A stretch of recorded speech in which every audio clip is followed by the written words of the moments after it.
Chapter 6, The Big Idea. 3 things happened later that same afternoon.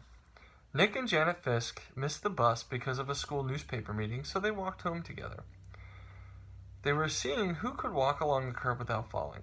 It took a lot of concentration, and when Janet stepped off into the street, Nick said, "That's 3 points for me." But Janet said, "I didn't fall. I saw something. Look." She bent down and picked up a gold ballpoint pen, the fancy kind. That was the first thing, Janet finding the pen. They got back on the curb, and Nick followed Janet, putting one foot carefully in front of the other on the narrow concrete curb. And while he stepped along, he thought back over the school day, especially about his report. And what Miss Granger had said about the words at the end of the period finally sank in. That was the second thing, understanding what Miss Granger had said. She had said, "Who says dog means dog?" "You do, Nicholas." "I do?" Nick thought, putting one foot in front of the other, following Janet. What does that mean? And then Nick remembered something. When he was about 2 years old, his mom had brought him one of those unbreakable cassette players and a bunch of sing-along tapes. He had loved them, and he played them over and over and over and over. He would carry the tape and the player to his mother or his brother and his father and bang them together and say, "Gwa, gwa, gwa, gwa," until somebody put the cassette in the machine and turned it on.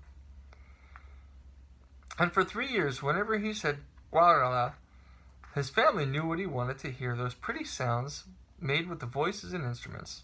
Then, when Nick went to preschool, he learned that if he wanted his teacher and the other kids to understand him, he had to use the word music. Bagwagwa meant that nice sound to Nick, because Nick said so. And who says gwagwa means music? You do, Nicholas. "No fair!" yelled Janet. They were at the corner of their own street, and Nick had bumped into her, completely absorbed in his thoughts. Janet stumbled off the curb, and the gold pen in her hand clattered to the street. "Sorry, I didn't mean to, honest," said Nick. "I just wasn't watching. Here." Nick stooped over and picked up the pen that held it out to her. "Here's your..." And that's when the third thing happened. Nick didn't say pen. Instead, he said, "Here's your Frindle." "Frindle?" Janet took her pen and looked at him like he was nuts. She wrinkled her nose and said, "What's a Frindle?" Nick grinned and said, "You'll find out. I'll see you later." It was there at the corner of Spring Street and South Grand Avenue, 1 block from home on a September afternoon. That's when Nick got the big idea. It's a picture of his big idea. And by the time he had run down the street and up the steps and through the door and upstairs to his room, it wasn't just a big idea. It was a plan. A whole plan. Just begging for Nick to put it into action. And action was Nick's middle name. The next day after school, the plan began. Nick walked into the penny pantry store and asked the lady behind the counter for a Frindle. She squinted at him. A what?" "A Frindle, please. A black one." And Nick smiled at her. She leaned over closer and aimed one ear at him. "You want what?" "A Frindle." And this time Nick pointed at the ballpoint pens behind her on the shelf. "A black one, please." The lady handed Nick the pen. He handed her the 49 cents and said thank you and left the store.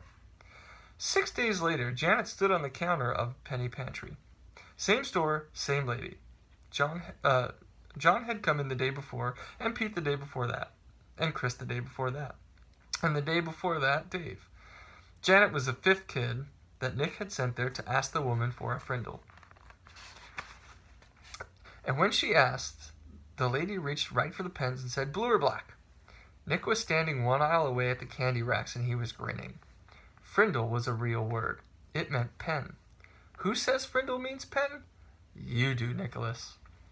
Half an hour later, a group of serious 5th graders had a meeting in Nick's playroom. It was John, Pete, Dave, Chris, and Janet.